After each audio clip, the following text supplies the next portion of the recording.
Hello friends, this is Abhi Bhattacharya. I am from Red Rose Institute. আজকে একটা important topic নিয়ে আমরা discuss করব। এই টপিকটা আমি চুজ করেছি স্ট্যাটসম্যান পেপার থেকে।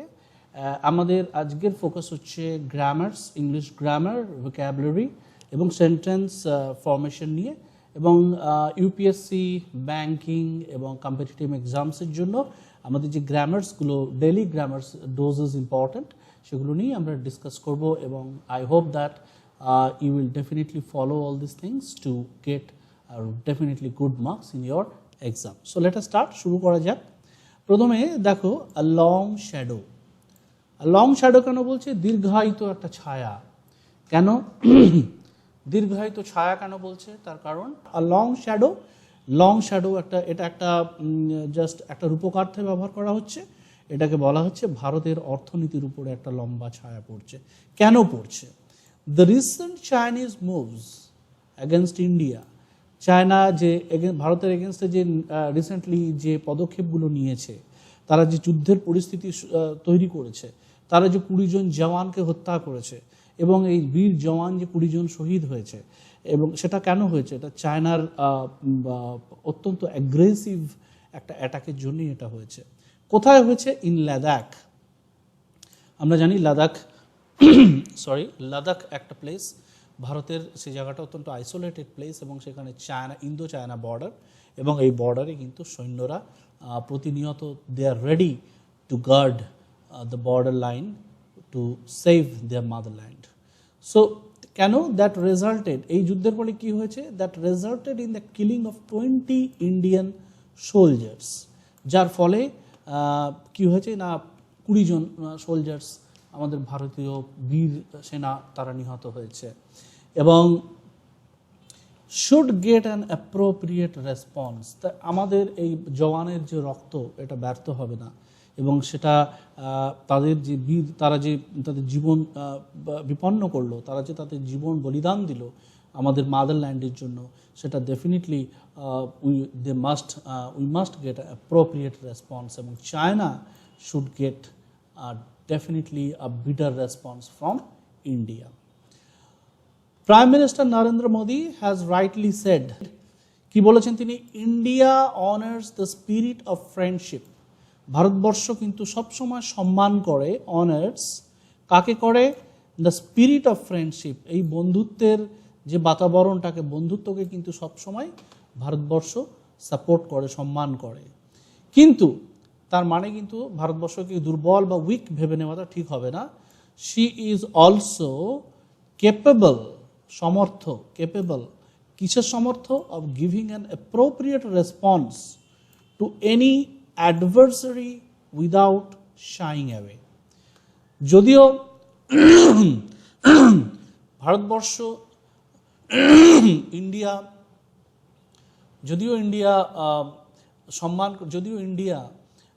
ইন্ডিয়ার মধ্যে এই স্পিরিটটা আছে যে সে বন্ধুত্বকে সম্মান করে, কিন্তু তার মানে এই নয় she is also capable of giving an appropriate response, সে কিন্তু যথোপযুক্ত প্রত্যুত্তর দিতে পারে।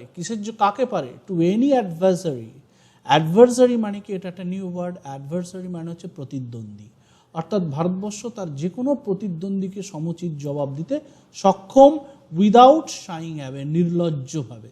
অর্থাৎ ভারতবর্ষকে যদি লেজে পাওয়া দেওয়া হয়, তাহলে কিন্তু ভারতবর্ষের মতো এই বিরাট দেশ সে কিন্তু ছেড়ে কথা বলবে না। এবং যেটা রিসেন্টলি আমরা দেখতে পেয়েছি, এটাই হয়েছে। চায়নার এগেনস্টে ইন্ডিয়া, চায়নার অ্যাগ্রেসিভ এই যে অ্যাটাক, তার এগেনস্টে ইন্ডিয়া কিন্তু হাত গুটিয়ে বসে নেই, সে কিন্তু তার সমুচিত জবাব এখানে দিয়েছে।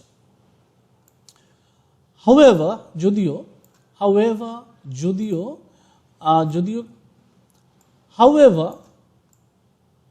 the spirit of nationalism should not cast its shadow on the nation's trade and industry. এটা একটা খুব ইম্পর্ট্যান্ট লাইন। দেখো, প্রাইম মিনিস্টার বলেছেন যে ভারতবর্ষ যে কোনো সময় তার প্রতিপক্ষ বা প্রতিদ্বন্দ্বীকে অ্যাটাক করতে পারে, অ্যাডভার্সারিকে অ্যাটাক করতে পারে, কিন্তু তার মানে এই নয়, যদিও দ্য স্পিরিট অফ ন্যাশনালিজম, অর্থাৎ এই উগ্র জাতীয়তা বোধ, শুড নট কাস্ট, আমাদের জাতীয়তা বোধ কিন্তু এতটা হওয়া উচিত না যেটা কিন্তু আমাদের ভারতবর্ষের অর্থনীতিকে দুর্বল করে দেয় এবং আমাদের নিজের আমাদের নিজের আভ্যন্তরীণ পরিবেশকে নষ্ট করে দেয়। এই ব্যাপারে আমাদের চোখ কান খোলা রাখতে হবে। We have to keep our eyes open. Should not cast, should not cast এইভাবে থ্রো করা যাবে না। ন্যাশনালিজম এইভাবে থ্রো করা যাবে না বা ছোড়া যাবে না বা প্রতিপন্ন করা যাবে না। It shadow on the nation's trade and industry, অর্থাৎ আমাদের ইন্ডিয়া এবং চায়নার মধ্যে যে বাণিজ্যিক লেনদেন রয়েছে, সেই ইন্টারন্যাশনাল বাণিজ্যিক লেনদেনের মধ্যে যে বিশাল একটা প্রভাব পড়ছে, এর ফলে কিন্তু শুধু চায়না এফেক্টেড নয়, আমাদের ইন্ডিয়া এফেক্টেড হচ্ছে। কিভাবে এফেক্টেড হচ্ছে সেটা আমরা এর পরবর্তী ক্ষেত্রে দেখব। তাহলে আমরা বলতে পারি যে already there is a call from many quarters for a ban on all Chinese products and a boycott of its goods and services, right? তাহলে কি বলছে যে already there is a call from many quarters, there is a call for, অর্থাৎ call for মানে ডাকা নয়, এখানে call from মানে হচ্ছে বিভিন্ন জায়গা থেকে যে সমস্ত আওয়াজ উঠেছে, কল ফ্রম মেনি কোয়ার্টার্স, বিভিন্ন সেক্টর থেকে, ফর এ ব্যান করবার জন্য, অর্থাৎ চাইনিজ বিভিন্ন রকম গুডসকে ব্যান করার জন্য। আমরা জানি রিসেন্টলি ইন্ডিয়া কিন্তু 55টা চাইনিজ অ্যাপকে ব্যান করেছে এবং এটাকে বলা হয়েছে ডিজিটাল অ্যাটাক। তো সেক্ষেত্রে আমরা ইন্ডিয়া বিভিন্ন দপ্তর থেকে, বিভিন্ন জায়গা থেকে, সেক্টর থেকে, বিভিন্ন কোয়ার্টার থেকে আওয়াজ উঠেছে যে চাইনিজ অন্যান্য পণ্যকেও কিন্তু ব্যান করতে হবে। অন অল চাইনিজ প্রোডাক্টস, অন্যান্য আর সমস্ত, শুধু ডিজিটাল প্রোডাক্ট না, ডিজিটাল অ্যাপস না, অন্যান্য products and a boycott of its goods and service, এবং অন্যান্য চাইনিজ সার্ভিসকেও সেটাকে বয়কট করতে হবে। But it must be understood, কিন্তু এটা বুঝতে হবে, ইট মাস্ট বি আন্ডারস্টুড, কি বুঝতে হবে, that this may not be feasible immediately as Indian industry is still heavily dependent on several imports from the neighboring country. তাহলে একটা জিনিস বুঝতে হবে, it must be understood, এটা কিন্তু বুঝতেই হবে যে that this may not be feasible, এটা কিন্তু এই মুহূর্তে সম্ভব নয়। this may not be feasible, এই মুহূর্তে কিন্তু এই জিনিসটা সম্ভব নয়, feasible immediately এই মুহূর্তে, as Indian industry still heavily dependent মানে কি বলছে, যারা খুব গুরুতরভাবে আমাদের চাইনিজ পণ্যের উপরে নির্ভরশীল। আমরা খুব গভীরভাবে বিভিন্ন চাইনিজ পণ্যের উপরে কিন্তু আমরা নির্ভরশীল। অর্থাৎ রাতারাতি আমরা যদি সমস্ত জিনিসকে বন্ধ করে দিই তাহলে কিন্তু ভারতবর্ষের ইকোনমির ক্ষেত্রে এটা একটা বিশাল প্রবলেম হয়ে দেখা দেবে। On several imports from the neighbouring country, several imports আমরা জানি, ইম্পোর্ট আমদানি আর এক্সপোর্ট রপ্তানি করা, অর্থাৎ সেভারাল ইম্পোর্টস, অর্থাৎ চায়না থেকে যে সমস্ত গুডসগুলো ইম্পোর্টেড হচ্ছে সেইগুলোর উপরে এই মুহূর্তে ব্যান করাটা কিন্তু, যদিও বিভিন্ন সেক্টর থেকে আওয়াজ উঠছে যে ব্যান করে দেওয়া উচিত, কিন্তু ব্যান করবার আগে কিন্তু 10 বার এই জিনিসটা ভাবতে হবে। ফর নাও, এখনের জন্য, effort should be made, effort দিতে হবে, এফোর্ট শুড বি মেড, এই মুহূর্তে এফোর্ট দিতে হবে, অর্থাৎ চেষ্টা করতে হবে টু রিডিউস কমানো, to reduce the domestic industries dependence on Chinese goods. কিন্তু এই মুহূর্তে যেটা করতে হবে সেটা হচ্ছে যে আমাদের যে ডোমেস্টিক ইন্ডাস্ট্রি, অর্থাৎ আমাদের যে গৃহশিল্প যেটাকে বলা হচ্ছে কুটির শিল্প, সেই কুটির শিল্প কিন্তু অধিকাংশ ক্ষেত্রে লার্জলি চাইনিজ কম্পোনেন্টসের উপরে কিন্তু সার্ভাইভ করে। এই ডিপেন্ডেন্ট, তারা যে নির্ভরশীলতা, এই নির্ভরশীলতাটাকে কিন্তু কমাতে হবে, ওকে, অন চাইনিজ গুডস। কীভাবে করতে হবে? By producing the same goods at home or sourcing them from other countries. তাহলে সেটাকে কীভাবে কমাতে হবে? চাইনিজ প্রোডাক্ট আমরা তখনই বর্জন করতে পারবো বা ব্যান করতে পারবো যখন আমরা ঠিক সিমিলার কোয়ালিটির জিনিস আমরা আমাদের দেশে তৈরি করতে পারবো এবং আমরা অন্যান্য আদার কান্ট্রি থেকে আমরা সেই জিনিসটাকে ইম্পোর্ট করতে পারবো, ঠিক আছে? তখনই আমরা চায়নাকে কিন্তু অ্যাভয়েড করতে পারবো। অ্যাকর্ডিং টু অ্যাভেলেবল ডাটা, এই মুহূর্তে যে অ্যাভেলেবল ডাটা আমরা পাচ্ছি, যে তথ্য আমরা পাচ্ছি, কী পাচ্ছি? India's export two China, India China থেকে যে এক্সপোর্ট করছে বা রপ্তানি করছে সেটা বেড়ে গেছে from $16.5 billion to 16.95 billion in 2019. তাহলে আমাদের রপ্তানি কিন্তু বেড়েছে, আমদানি কি হয়েছে সেটা পরের কথা, কিন্তু রপ্তানি বেড়েছে, while the imports declined from 73.8 billion to 68.2 billion in the same year. তাহলে আমরা এক্সপোর্ট বেশি করেছি, ইম্পোর্ট কম করেছি, যদিও এটা খুব দিটস ভেরি গুড নিউজ। আমরা ইম্পোর্ট যত কম হবে, এক্সপোর্ট যত বেশি হবে, ততই কিন্তু ফরেন কারেন্সি আমাদের আর্নিং বেশি হবে, এবং this is a good sign.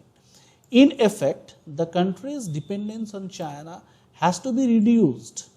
তাহলে আমাদের এই যে ডিপেন্ডেন্স অর্থাৎ এই যে নির্ভরশীলতা, এইটাকে কিন্তু কমাতে হবে, চায়নার প্রতি এটাকে কমাতে হবে, হ্যাজ টু বি রিডিউসড। কীভাবে কমাতে হবে? স্লোলি অ্যান্ড স্টেডিলি, আস্তে আস্তে ধীরে ধীরে খুব সিনসিয়ারভাবে এই জিনিসটাকে কমাতে হবে।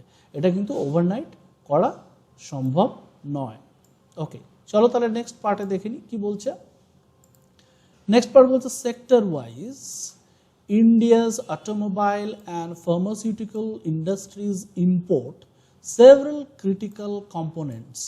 তাহলে সেক্টর ওয়াইজ মানে বিভিন্ন সেক্টর আছে ইন্ডিয়াতে, বিভিন্ন সেক্টর, পেট্রোলিয়াম আছে, অটোমোবাইল আছে, ফার্মাসিউটিক্যালস আছে, বিভিন্ন জায়গা থেকে যে সেক্টরস আছে তাদের যে নিড, তাদের যে প্রয়োজন, সেগুলো কিন্তু আমরা ফুলফিল করি চায়না থেকে বিভিন্ন ম্যাটেরিয়াল ইম্পোর্ট করে বা আমদানি করে। তো এই যে ইম্পোর্ট সেভারাল ক্রিটিক্যাল কম্পোনেন্টস, কি বলছে? ক্রিটিক্যাল কম্পোনেন্টস অর্থাৎ যেগুলো কিন্তু অত্যন্ত জরুরি, অ্যান্ড র মেটেরিয়াল এবং কাঁচামাল, র মেটেরিয়াল অর্থাৎ কাঁচামাল কোথা থেকে আসছে? From China. In 2018 and 19, auto components worth 17.6 billion were imported by China. এটা তো আমরা দেখতেই পাচ্ছি যে 17.6 বিলিয়ন এটা ইম্পোর্টেড হয়েছে। অফ দিস 27% অর্থাৎ 4.75 billion came from the China. অর্থাৎ আমরা অন্যান্য কান্ট্রি থেকে যে টোটাল 17.6 বিলিয়ন যে ইম্পোর্ট করেছি, সেটার মধ্যে কিন্তু 27% কিন্তু এসছে কোত্থেকে? 4.7 আমরা এটা এসছে কিন্তু বিলিয়ন এসছে চায়নার থেকে। অর্থাৎ আমরা চায়না থেকে 27% গুড কম্পোনেন্টস আমরা ইম্পোর্ট করেছি। দিস ইজ বিকজ ইদার, এটা কেন করেছি? দিস ইজ বিকজ, তার কারণ, either the products are not manufactured here, তার কারণ হচ্ছে একাধারে এই সমস্ত প্রোডাক্ট যে আমাদের ইন্ডিয়াতে তৈরি হচ্ছে না, ম্যানুফ্যাকচার হচ্ছে না, তার জন্য আমাদের চায়না থেকে আনতে হচ্ছে, অর আর either not up to the desired quality. এটা খুব ইম্পর্টেন্ট পার্ট। আমাদের ইন্ডিয়াতে যে জিনিসগুলো তৈরি হচ্ছে প্রোডাক্ট, সেগুলো কিন্তু চায়নার মতো, চায়নার সঙ্গে কম্পিট করতে পারছে না কোয়ালিটিতে, কিন্তু তারা চায়নার থেকে একটু নিম্নমানের, সেই জন্যই আমাদের কিন্তু চায়নার থেকে আমাদের কিন্তু জিনিসপত্র নিয়ে আসতে হচ্ছে, সেই জন্য বলা হচ্ছে desired quality, or not cost effective. আরও একটা ইম্পর্টেন্ট পয়েন্ট দেখানো হচ্ছে, সেটা হচ্ছে নট কস্ট এফেক্টিভ, অর্থাৎ তারা সেগুলির দাম অত্যন্ত বেশি হয়ে যায়, চায়না থেকে কিন্তু আমরা অত্যন্ত সস্তাতে জিনিস পাই। তাহলে আমরা কি দেখতে পাচ্ছি যে জেনারেলি এটা ম্যানুফ্যাকচার্ড হচ্ছে না এখানে, আর এটা কোয়ালিটি সেরকম ডিজায়ারেবল নয়, এবং এটা কস্ট এফেক্টিভ নয়। এই তিনটে পয়েন্ট কিন্তু খুব ইম্পর্টেন্ট, এবং সেই জন্যই আমাদের চায়নার উপরে কিন্তু ডিপেন্ড করে থাকতে হচ্ছে, নির্ভর করে থাকতে হচ্ছে। Alright, okay, now let us move to the next part. Already several exporters have raised concerns over 100% examination of all cargo coming from China. এক্সপোর্টার্সরা কি বলছে? যারা এক্সপোর্টার্স মানে হচ্ছে যারা রপ্তানিকারক, যারা এখান থেকে মালপত্র বাইরে পাঠায়, তারা কি বলছে? রেজড মানে তারা, অর্থাৎ তাদের যে চিন্তা, কনসার্ন অর্থাৎ তাদের যে দুশ্চিন্তা, সেই দুশ্চিন্তাটাকে আরও বাড়িয়েছে। কেন করেছে না? Over 100% examination of all cargo coming from China and Hong Kong at all airports and seaports. Actually যেটা হচ্ছে এই মুহূর্তে যুদ্ধের পরিস্থিতি শুরু হওয়ার জন্য আমাদের কিন্তু সিপোর্টগুলোতে কিংবা এয়ারপোর্টগুলোতে যে চাইনিজ গুডসগুলো ঢুকছে, তাতে 100% কিন্তু নাকা চেকিং চলছে। In clearance of import consignments. Consignments মানে কি? কনসাইনমেন্ট হচ্ছে চালান যেটাকে আমরা বলি, বা এর আরও একটা কমন ওয়ার্ড আছে, দ্যাট ইজ কল্ড ইনভয়েস। তোমরা কোনো কিছু পারচেস করলে, বিশেষ করে কম্পিউটার শপে গেলে তোমরা দেখবে, তোমরা যখন কোনো কিছু পারচেস করো তোমাদের দেয় ইনভয়েস। সো ইনভয়েসের সিমিলার মিনিং হচ্ছে কনসাইনমেন্টস, অর্থাৎ চালান বা রসিদ। অ্যান্ড ইম্প্যাক্টিং অপারেশনস, অর্থাৎ তারা এই জিনিসটার উপরে কিন্তু জেনারেলি অপোজ করছে। Delay in clearance of critical inputs is affecting factory operations that will make it difficult for Indian exporters to meet delivery schedules. Actually, Indian exporters যারা আছে তারা যখন জিনিসপত্র বাইরে নিয়ে পাঠাচ্ছে বা যখন বাইরে থেকে ঢুকছে তাদের বিজনেসে কিন্তু এটা একটা হিউজ ইম্প্যাক্ট পড়ছে এবং তার ক্ষেত্রে কিন্তু ইন্ডিয়ান মানি অর্থাৎ কারেন্সি কিন্তু এফেক্টেড হচ্ছে। Alright, so let us move the next part. This is creating financial hardships. Financial hardship অর্থাৎ অর্থনৈতিক কষ্ট। হার্ডশিপ মানে হচ্ছে কষ্ট। তাহলে দিস ইজ ক্রিয়েটিং এটা তৈরি করছে। এটা কি তৈরি করছে? Financial hardship. এই যে কাণ্ডগুলো হচ্ছে তার জন্য ফিনান্সিয়াল হার্ডশিপ তৈরি হচ্ছে।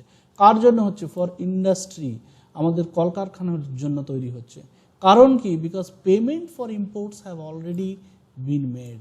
যারা ইম্পোর্ট করতে চায় সেই সমস্ত বাইরের থেকে তারা যারা বিজনেসম্যান রয়েছে তারা কিন্তু অলরেডি প্রচুর টাকা অলরেডি চায়নাকে দিয়ে বসে আছে এবং এই সিদ্ধান্ত যদি নেওয়া হয় সমস্ত কম্পোনেন্টগুলোকে যদি ব্যান করা হয় তাহলে কিন্তু এই জিনিসগুলি আর লেনদেন হবে না, তখন সেক্ষেত্রে টাকাগুলি সমস্ত কিছু সমস্ত স্টাক হয়ে থাকবে অর্থাৎ আটকে থাকবে।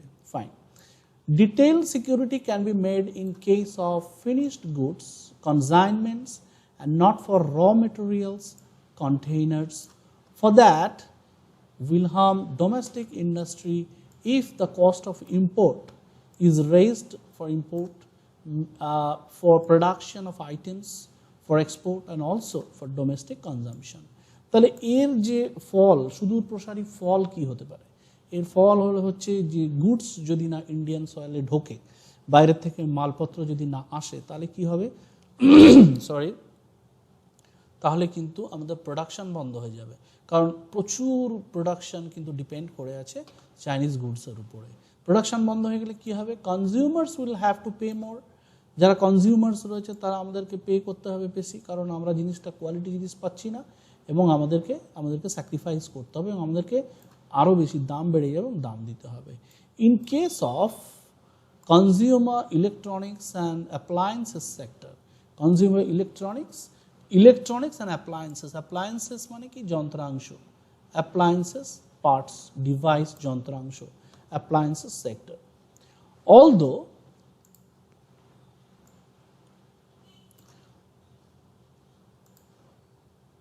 Although 90% of products sold in India are manufactured at home, dependence on China for components cannot be ignored. Dependence for China cannot be ignored. তাহলে 95%, এক্ষেত্রে কি বলা হচ্ছে? 95% of product sold in India, okay, are manufactured at home. This is most important. এটা কিন্তু একটা খুব important point. 95% products যেটা ইন্ডিয়াতে বিক্রি হচ্ছে, সোল্ড ইন ইন্ডিয়া, কি বলছে? আর ম্যানুফ্যাকচার্ড, তৈরি হয়, ওকে, ম্যানুফ্যাকচার্ড মানে তৈরি হচ্ছে, কোথায় তৈরি হচ্ছে? অ্যাট হোম, অর্থাৎ কুটির শিল্প।